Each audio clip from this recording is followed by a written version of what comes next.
কবর জিয়ারত করার অর্থ হচ্ছে আপনি শুধুমাত্র কবর জিয়ারত করার জন্য এই ঢাকা থেকে অথবা আপনার বাড়ি থেকে আপনি কোনো জেলায় চলে গেলেন, অমুক জেলায় অমুকের কবর জিয়ারত করতে গেলাম, কারণ কবর জিয়ারত কথা রাসূল বলেছেন না, এটাকে কবর জিয়ারত বলে না।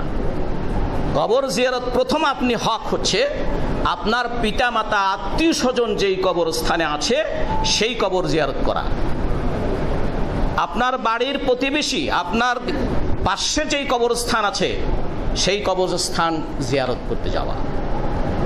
এবং সেই জিয়ারতের পদ্ধতি কি, যেটা আল্লাহ রাসূল সাল্লাল্লাহু আলাইহি ওয়াসাল্লাম যিনি কবর জিয়ারত করার কথা বললেন, তিনি কবর জিয়ারত কোন নিয়মে হবে সেটা বলেন নাই। যিনি কবর জিয়ারত করতে বললেন তিনি নিজে কবর জিয়ারত করেন নাই, তিনি করেছেন। কোন পদ্ধতিতে করেছেন?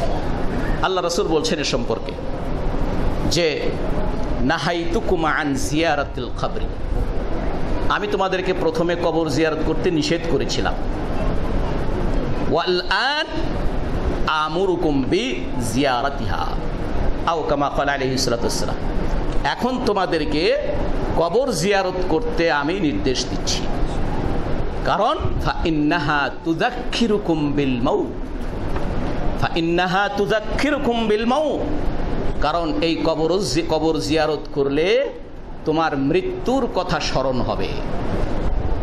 তাহলে কবর জিয়ারত করা আমার লাভ না কার লাভ? আমার লাভ। এজন্য কবর জিয়ারতে শুধু যার কবর জিয়ারত করতে যাই বা কবরবাসীদের লাভ, অনেকে আমরা তাই মনে করি। প্রথম হচ্ছে নিজে, যে চাচা আপন জান বাঁচা, একটা প্রবাদ আছে। তো কবর জিয়ারতে প্রথম লাভ হচ্ছে আমার, যেটা আমার মৃত্যুর কথা স্মরণ করিয়ে দিবে। এইখানে তোর দাদির কবর, কবি জসিমউদ্দিনের, এইখানে তোর দাদির কবর, তাহলে দাদি মারা গেছে, দাদা মারা গেছে, বাবা মারা গেছে, এখন আমার সিরিয়াল, আমার সিরিয়াল। সুতরাং সেই কবরের জন্য আমাকে প্রস্তুত হতে হবে, আমাকে সেই কবরের প্রস্তুতি নিতে হবে।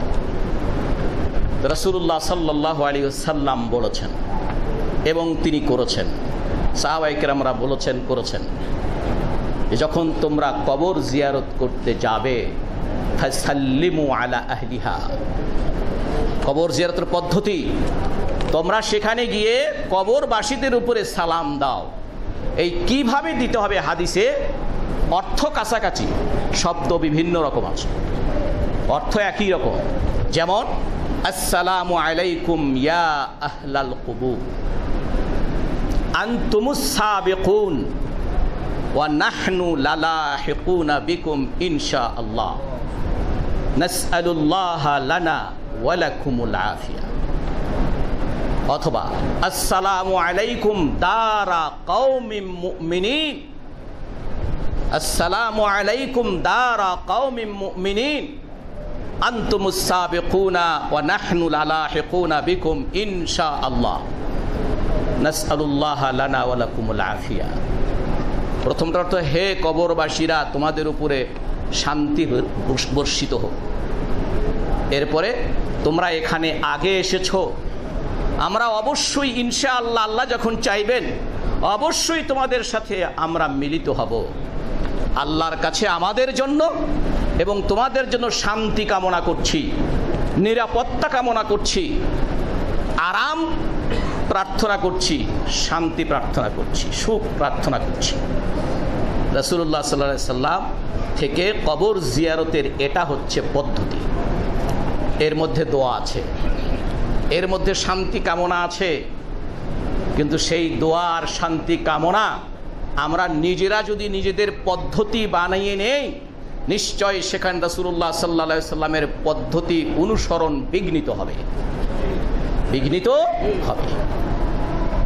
এই জন্য আপনি কবরের স্থান বা কবরের পার্শ্ব দিয়ে, মুসলিমদের কবরের পার্শ্ব দিয়ে যাবার সময় আপনি যদি যান, রাস্তা বাসে যাচ্ছেন, পাশে কবরস্থান দিয়ে পাশে চলে যাচ্ছেন, আপনি ওখান থেকে বসে থেকেই বলেন আসসালামু আলাইকুম দারা কওমিম মুমিনিন নাসআলুল্লাহ লানা ওয়া লাকুমুল আফিয়া নাহনু আনতুমুস সাবিকুনা নাহনু লাহিকুনা বিকুম ইনশাআল্লাহ নাসআলুল্লাহ লানা ওয়া লাকুমুল আফিয়া।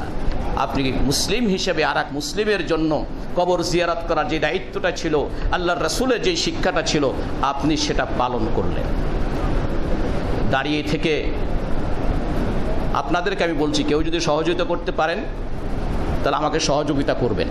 আমাদের দেশে যে প্রচলিত আছে, ওখানে গিয়ে দাঁড়িয়ে থেকে এতবার কুলহুস সূরা, এতবার আলহামদুস সূরা, এতবার দরুদ শরীফ, এটা যদি এই পদ্ধতিতে রাসূলুল্লাহ সাল্লাল্লাহু আলাইহি ওয়াসাল্লাম এবং তার সাহাবায়ে কেরামরা যদি করে থাকেন, আপনারা যদি কেউ আমাকে সহযোগিতা করতে পারেন, আল্লাহর রাস্তায় আপনাদেরকে দায়িত্ব দিচ্ছি, আপনারা আমাকে বলবেন। কারণ রাসূলের হাদিসে থাকলে, সাহাবারা আমল করলে আমি নিজকে কেন সেখান থেকে বঞ্চিত করে রাখবো? আপনাদের সবার কাছে বিনীত আবেদন থাকলো যে এই যে 3 বার কুল, এই কথা আমাকে কেউ বলবেন না এটা কি খারাপ কিছু? অনেক কিছুই খারাপ না, কিন্তু সেটা রাসূলের তরিকা অনুযায়ী হলে সেটা গ্রহণযোগ্য হবে না।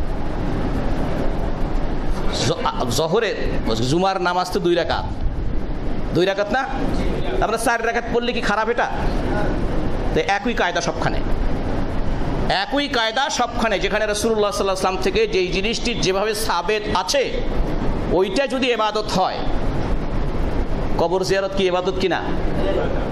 রাসূল বলেছেন, জুরুল কুবুর, তোমরা কবর জিয়ারত করো, ফাইন্নাহা তুযাক্কিরুকুম বিল মাউত, ওয়া ফি রিওয়ায়াতিন, অন্যখানে অন্য বর্ণনায় আছে ফাইন্নাহা তুযাক্কিরুকুম বিল আখিরাহ।